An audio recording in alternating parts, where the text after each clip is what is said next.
E pushuan nga puna se hyri në një faqe web për të rritur, edukatorja reagon ashpër.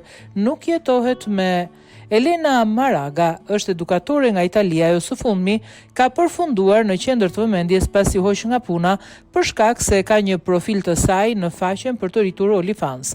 29 vjeçaria e punësuar në një çerdhje të drejtuar nga famullia në qytetin Treviso, është larguar nga detyra pasi drejtuesit zbuluan se ajo kishte një profil aktiv në platformën në fjalë ku publikonte përmbajtje për të rritur.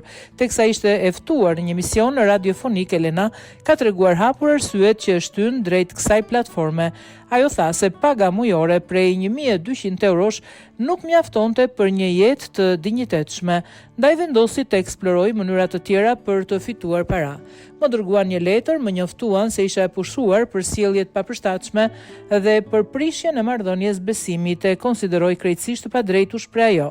Skandali shpërtheu në muajin mars dhe shkaktoi polemika të shumta ku disa prindër firmosën një peticion kundër largimit të saj, ndërsa të tjerë e kritikuan ashpër për përfshirjen në një aktivitet që sipas tyre nuk i përshtatet figurës së një edukatoreje.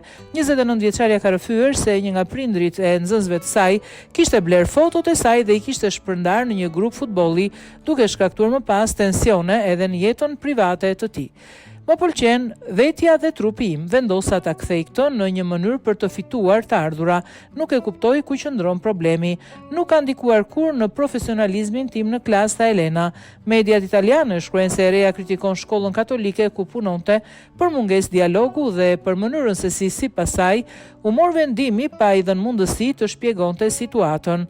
Thonë që predikojnë moralin, por nuk më lanë as të flas. Të gjitha veprimet i bënë heshtje me letra, shtoi ajo.